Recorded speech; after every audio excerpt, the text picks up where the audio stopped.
All right, I know it's getting late. We just had some pizza, beer, so I'll try to make this quick. So thank you for bearing with me here. In every software testing interview loop, undoubtedly there's going to be one interview that is make it or break it. That is the testing part of your loop. You're going to be asked to test something. This is what I'm focusing on today. I want to talk about kind of getting in the mind of a hiring manager, what they're looking for, and basically how to knock it out of the park. So, yeah, a little bit about me and why you should even stay awake. So I've been in the industry for a while, about 19 years. I've done a lot of interviews at several different companies, and I've worked at some of these companies. And it's given me a pretty good perspective of a lot of different candidates, a lot of different hiring managers, the recruiting process. So what I'm sharing with you is just my own kind of personal experiences and what I would look for as a hiring manager.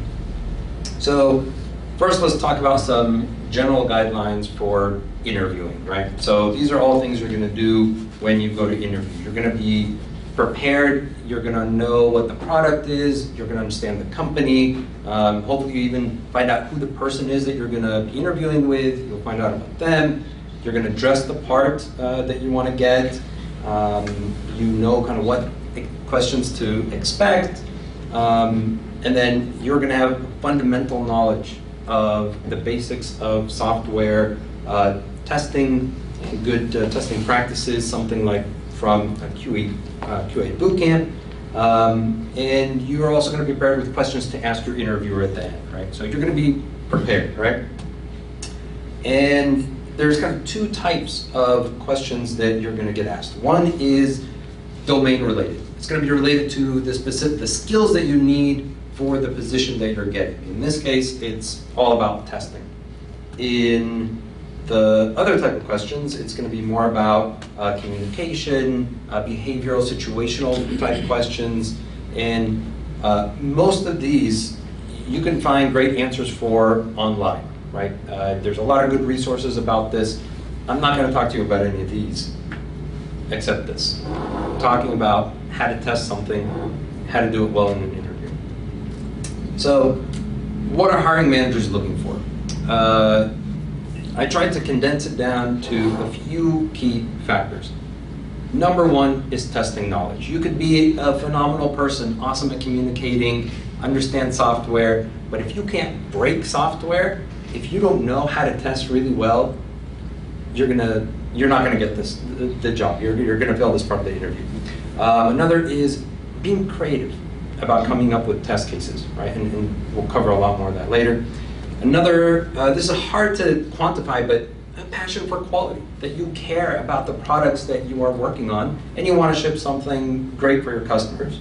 And next is customer obsession. Amazon calls it customer obsession, or advocating for the customer. You are the voice of the customer in the room. What are you going to do to protect the customer from us? Okay. And finally, being able to show that you can organize your thoughts, communicate them, you've got critical problem-solving skills, and just kind of generally you can think well. And again, this is the part that we're going to focus on today.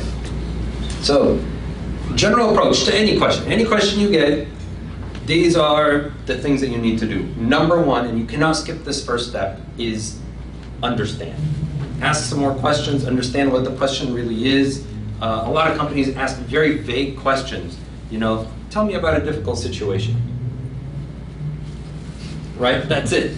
And then if you start going into an answer, they might be looking for something completely different. So ask questions, understand the problem. Next is you're gonna break it down into components. Again, any type of question, if it's behavioral, use the STAR system where you talk about here's what the context is, what I did and the outcome. If it's testing, you break it down. You break down the product, you break it down into different test types and go into each one.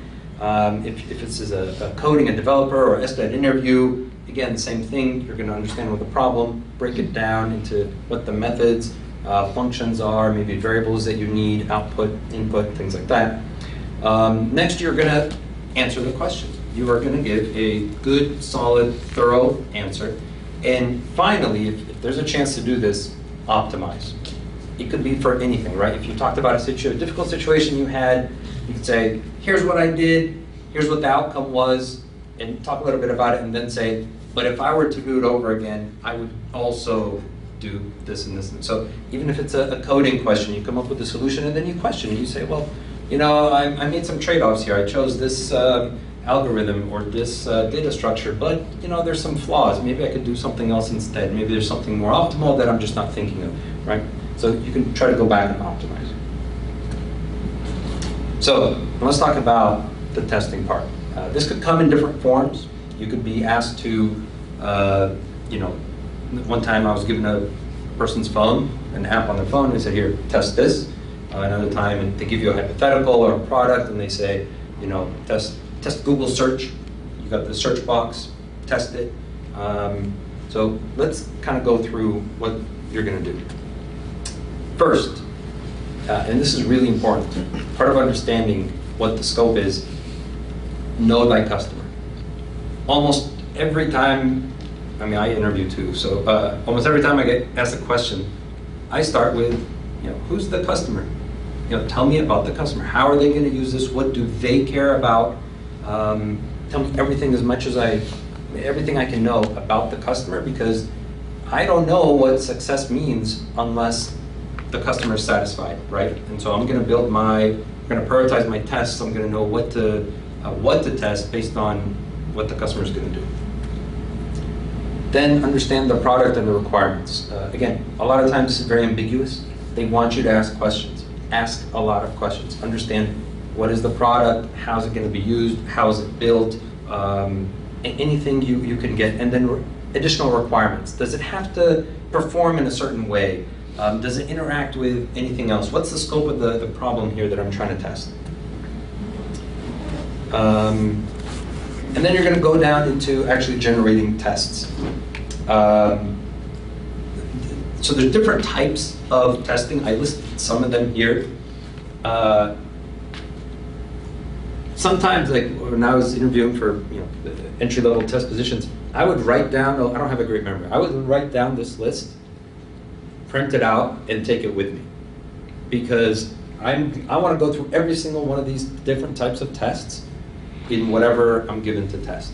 One time I actually forgot the piece of paper, and so I got up and I started writing these on the whiteboard, and then going into these. And the interviewer said, no one's ever done that before. No one's ever broken down different types of tests before they started testing. I was shocked. I thought, this is just standard stuff.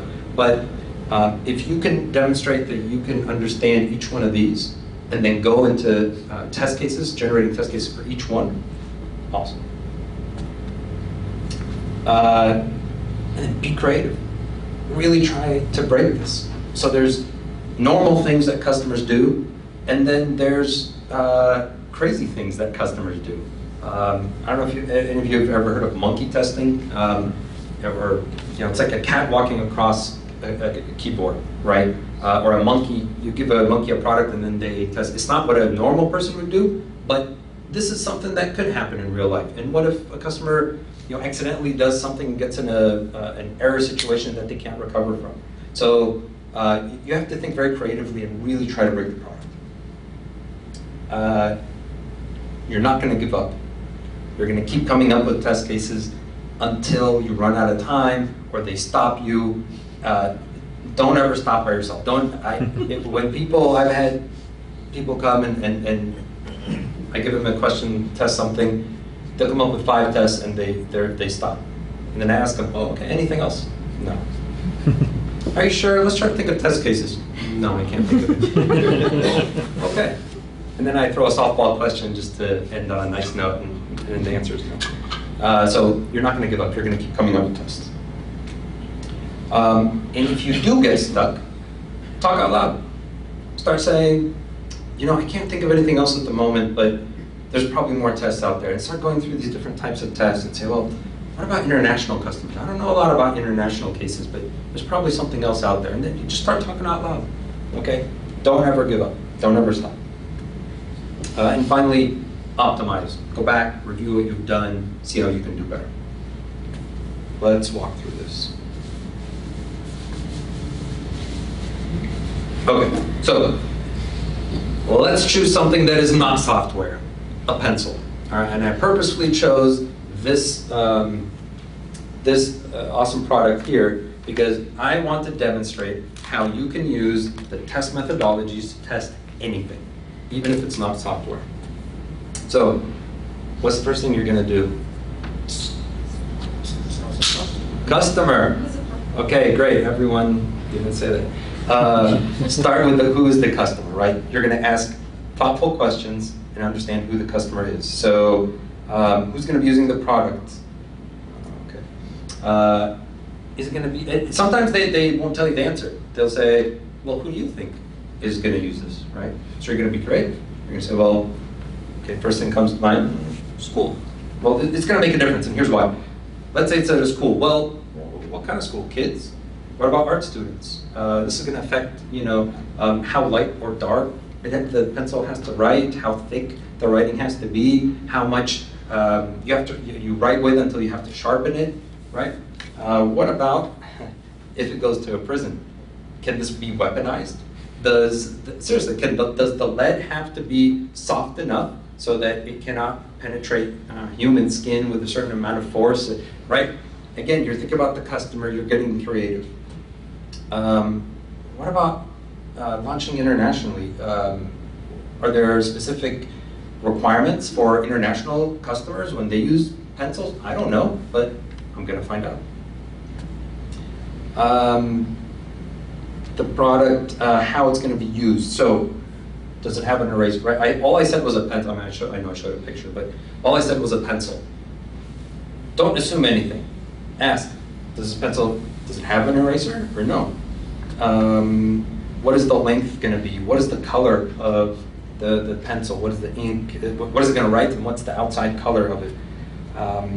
Yeah, like I said, how long am I going to write until it has to be sharpened? And so, again, you're going to know everything about the customer, the product, and at the end, what you are going to have is your system under test. So we're going to start with a basic pencil. It's got a lead tip. It's got an eraser in the end, a little metal thing around the middle. Okay, basic pencil, but cool. But we did not start with this information, right? We had to ask to get this information. Now let's test it. So this is just an example. I just want to show how you can come up with creative test cases for each one of the different types of tests for a pencil. First, your functional test. Doesn't even work at all. Can you write on a piece of paper, like a standard white piece of paper? Can you erase? That's the first thing you're going to do. Because if this test doesn't pass, nothing else matters, right? And you should say that as well, right? This is my sanity test. I start with the functional test. This is what it is. Error conditions. Can it write on skin? Can it write underwater? What about on metal or walls? Should it? Should it write on skin? Like, is that an actual use case? Like, what's a pass or a fail, right? What about underwater? Should it write underwater or not? What about outer space? So sometimes you don't know if it's a pass or what the pass or fail is, but you're demonstrating you can come up with error conditions that you're going to test for, and you're going to get a result of the test, and then you can determine is it a bug or a feature, sort of thing. Boundary conditions. What about the first time you write with the pencil right after you sharpen it? What about at the very end when it's a sharp? This time my daughter likes to get penciled about this length. I don't know why, but this is the length she likes. So is it still going to write just the same? Same thing with the eraser. The first time you erase, I don't know if you have this. This is one of the things that one of my pet peeves. I get a pencil, like it's brand new. The eraser looks nice and shiny, and I come to erase with it for the first time, and it doesn't erase. I don't know, it's like wax on it or something. It's so annoying. Okay, maybe it's just me. Okay.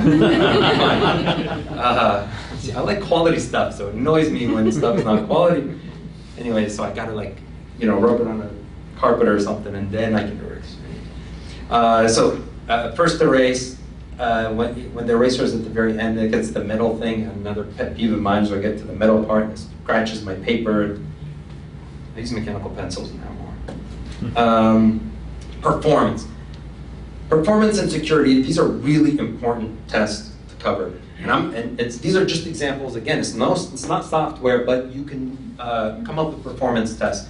So how long can you write with a pencil until you have to sharpen it? That's a performance test. And then you can ask or come up with some measure of, well, here's a pass or fail, right? It has to write, a certain amount of characters that fit on a 8.5 by 11 sheet of college ruled paper, right? So you get through one paper taking notes, and then you have to sharpen it. I think that's reasonable, right? But come up with a performance test, a basic performance test, and what the measure is. What about temperatures? How does it perform under different temperatures? Extreme cold, extreme heat, is it gonna melt? Like, what's gonna happen? What about the bend breakpoint? I don't know if you guys have seen Boeing test the bend breakpoint of wings. You should YouTube this, it's awesome. They bend wings to see when they actually break. And spoiler alert, wings bend a lot. But pencils, they should have a similar test, right? You don't want it to be so rigid that it breaks very easily. But it can break during shipping, right? So this is a performance test. The tip pressure breakpoint, another thing I really hate. I sharpen a pencil, it's nice and pointy, and I come to write and the tip breaks, right? Okay, so to come up with this test, find out, what's the average human writing pressure, test it against a sharpened pencil, you've got that performance test right there. Cool. Similar for the eraser. How much can you erase before the eraser is totally worn down? Again, my daughter always, before she uses the pencil, the eraser's gone. It's just gone. I don't know what she does. And then like stress longevity tests. What about erasing 1 month after writing? So I'm not an expert on lead. I don't even know chemically why lead gets from the pencil to the paper when you write on it, but does something happen there over time where the type of lead of the pencil that we are shipping degrades or attaches to the paper so much that it cannot be erased? Is that good or bad? I don't know. But it's a performance test that I'm going to run. I'm going to make sure we have this answer. Security. You are going to come up with a security test for whatever it is you are testing, okay? Come up with something. Because in every single product, there is security. With a pencil, it took me a while to come up with one, but lead toxicity. Again, I'm not an expert. I'm not a chemical engineer or expert in anything. I'm not a health expert, but I hear of lead poisoning, right? So what if I eat the lead, right? What if it ships to schools, right? And kids eat the lead? Are children, going to be harmed? This is a security issue, okay? Yeah, kind of same thing with the paint, the color on the pencil actually come off. Is that toxic or not? Like, what chemicals are we using? Same thing with the metal. I didn't mention the metal here just for simplicity, but that metal, that could be a security thing. Is it so sharp that once you get down to you wear down the eraser, is it going to cut someone? Right? Again, this might ship to kids. All right. Security and performance, these are key tests. I've been in a situation where someone comes up with good tests, and then I ask them, what about security? Are there any security tests you can run here? And they'll say, no, I can't think of anything. So, are you sure? Let's try to think of something. Is there any sort of security issues, or any even tests that you would run just to test anything about security? And they'll say, no. Okay, cool. Softball question. Softball, I mean, just to continue the conversation till the next interviewer comes, but my answer is no. That's what I mean by softball question. All right. So performance, security, these are critical things because in every product, there's performance and there's security, and they need to be tested. Accessibility. This is a cool one. For pencils, well, what are the sizes of the hands and fingers that are going to be using this? I mean, I'm a sample size of 1. I know what my hands look like and how I hold a pencil. What about kids? You know, what about people with conditions, right, where they can't hold the things very well? My uncle, Parkinson's. My uncle has Parkinson's right now. It's in a very bad state, but he has a very hard time kind of controlling his muscles. And I want to be able to ship a product that he's going to be able to use. So I want to know that my product is going to be great for all people who have any sort of special needs. Another one I thought of was about sensory, people who can't see very well. I want to know that my pencil is distinct enough in texture or size that someone who maybe actually I do know a case of someone who's an artist and who can't see, but I want to know that they can go in a bag, grab my pencil, and know that it's different than other pencils and make the art that they want to do, right? And even if it's not, I want to test this, and I want my company to know that no, our product is not great for this use case, right? All right. Yeah. Localization. This is a cool one, but what's written on the pencil?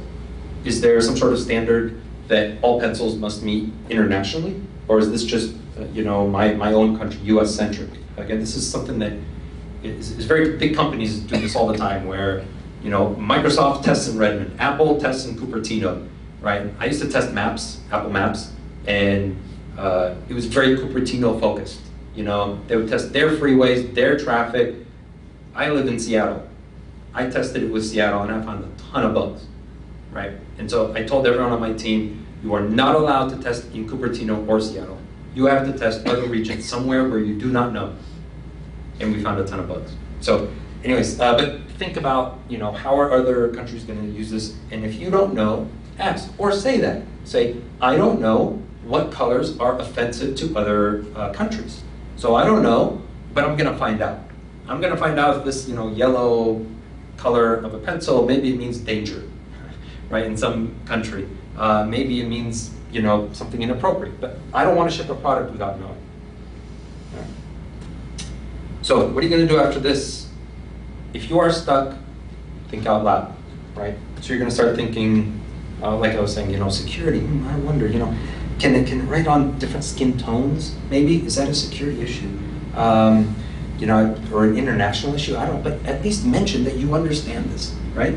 Like bring up other types of testing or test other things, but at least demonstrate that you know what security testing is, and you can run a security test even if you can't come up with one for this particular product. And then you're going to optimize. So this is like, so if you could do everything I just said, you are a great tester. Okay, sorry, you're a very good tester. You can break stuff. If you could optimize on this, you are a great test engineer. You know how complex software works, and you can be extremely efficient with your testing and really optimize the test, and here's how. So you are going to start saying, because you understand good test methodologies, you know that you never have enough time to run every single test that you can, right? Never. And you also know that you don't have to test everything to be highly confident in your product. You can come up with a limited set of tests that cover just enough boundary conditions that you can be fairly confident that you've covered almost everything else. So here's an example. So let's take the pencil. You are testing if the pencil, it's the functional test, right? Does the pencil write? How much do you have to test each pencil to know that it is going to pass your writing test consistently every time and throughout the entire length of the pencil, throughout the entire lead, right? Does the lead change throughout the pencil so that when it's sharpened halfway, it starts degrading in performance? I don't know. But how much do you have to test to do this? Because think about this, you are shipping a pencil. just, as a fact, you cannot you cannot test the specific product you are shipping, right? You're not going to go and sharpen a pencil and use it and then give it to the customer, right? So you have to be confident that your manufacturing process is going to be, it's going to meet your quality standards. So how much do you actually have to test pencils to know that it's going to do that? Well, maybe you can come up with some sort of boundary conditions. So you could say, after I first sharpen it, I'm going to test it, and then I'm going to test it the shortest length possible, and I'm going to test it in the middle. And if I have a significant enough sample set, let's see, if I have a significant enough statistically significant sample set, I can be guaranteed with X percentage, right, or with this amount of tolerance, that my pencils is going to write, it's going to pass my writing test every single time. And I can do this with 3 tests on, 2,000 pencils. And we know our manufacturing process is going to pass. If you can do that, that's impressive. All right. Did I cover everything? All right. So how do you get good at this? You practice, right?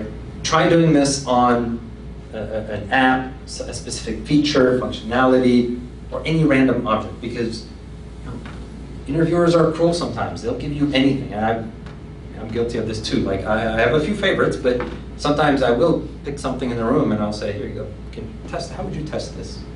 And walk through it. So practice this. Come up with, obscure, even if it's obscure, come up with test cases for each one of the different test types. Maybe ask a friend to challenge you. Sometimes when you sit with someone, you generate tests, you come up with more creative things.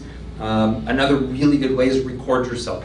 I don't know what I look like right now presenting, but I've watched recordings of myself during like video conferences and things like this, and sometimes I'll notice that I slouch a lot, or I use my hands a lot, but so at least you know what you look like, how you come across, how you communicate.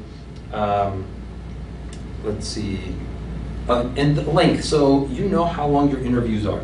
Sometimes it's 30 minutes, 45 minutes, 1 hour, and if you're going to get at least one of these questions, this might be the whole interview. So usually, if I'm testing, my interview, almost the entire length, will be one question, and I'll keep going into more and more details. So you should go for at least, at the bare minimum, you should talk without being interrupted, without taking a break, except to breathe, for 10 minutes of coming up with test cases. 10 minutes, minimum. And at the end of the day, don't forget to be yourself, smile, and have fun, because that also goes a long way.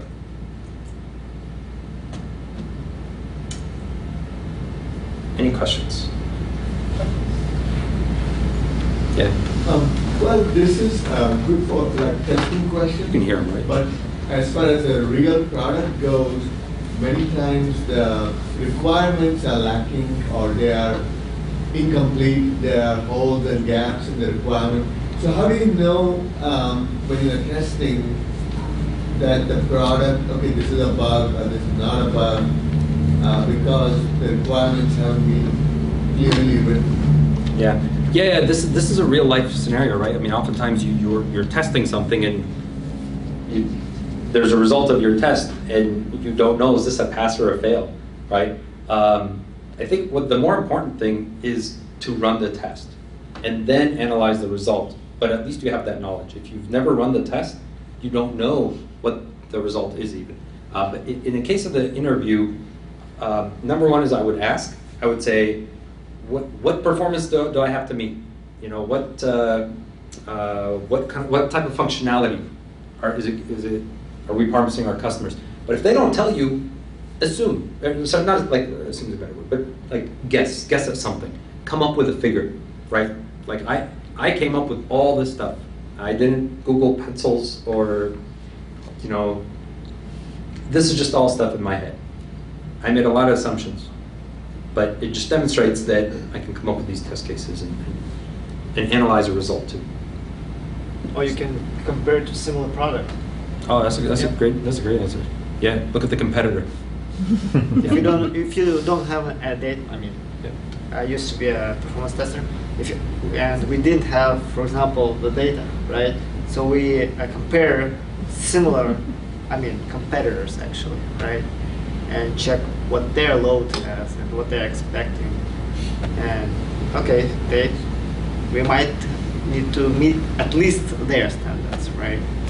You tested your competitor's performance? No, we didn't test, but we have data of what was their load. Actually, That's what did your more of a competitor security with test on them. request? I think he's talking about testing Netflix and comparing it with Disney Plus. Yeah. Like, oh, okay. Any other questions? Yes. So this is not regarding an interview question. Thank you.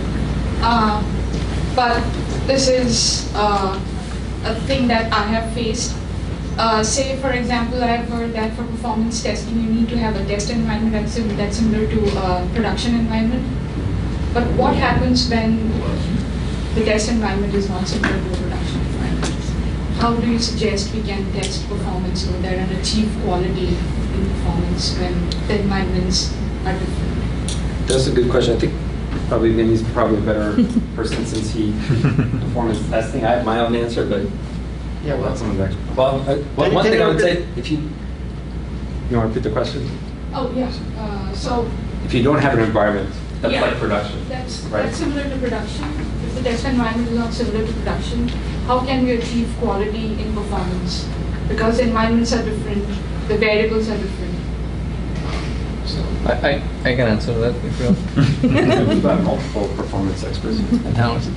So we take care of the scaled down version of that. So we look after the SLAs, what the SLAs are, what kind of hardware it's supposed to run on. So obviously you're right, we can't create the exact same production environment in our performance environment, but we have our scaled down performance environments. So it's basically a replica, not a replica of the production, but it's the ratio of that overall production. So we look at, like, for example, if you are running on 64 GB of RAM and with quad processors or 8 processors, in our performance environment we have the by 4 of that particular hardware, right? And then you look at how many TPS, basically transaction per seconds you are expecting on your production environment. Take that quarter as well. So then you create an SLA for that particular product performance environment. And then you test it against 3 things. You test it against the constant TPS, which is your average load. And then you obviously check the peak loads. So again, you want to make sure that you cater to the actual production events. Like, for example, you're expecting certain traffic on a certain day or certain time. You take that into account as your peak load. Again, in your environment, you divide that by 4 because your scaled down version is 1 by 4. And make sure that you exceed that so that you're sure of doing that production thing in there. But we also do performance quick check on production environment at night times, for example. So whenever possible, if there is no impact to business or revenue, also make sure that you can test it out, like, for just a little bit of time at night, so 1 o'clock, 2 o'clock in the night on the production environment, just to make sure that your assumptions did not necessarily completely go out of whack. And then you compare the two against A/B testing sort of things. And that's where our go no-go decision comes into play. If the performance is varied enough, then we basically say that we cannot necessarily rely on these kind of statistics. We have to have another environment. So then we go back to drawing board, and see what our new scaled down version is. So until you find a satisfactory go answer for doing it, we keep repeating this A/B testing stuff. I think that's gonna be our next topic about the performance testing. We can bring it up. I know that you guys are doing a lot of performance here, right? Yeah, our team does performance engineering as well. All right, that's gonna be definitely we'll do the next. In fact, we have a performance Oh, yeah, we have it. tester. Yeah, Alfred All left. All right, guys. One question: do we have time until 8 or we Yeah. have 8:30. 8:30? Well- The event's at 8:30. I don't know how long. Yeah. Oh, really?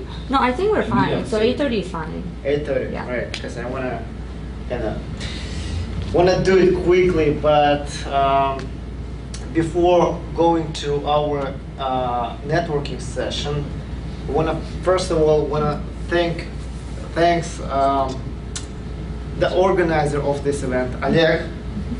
This guy made this thing happen.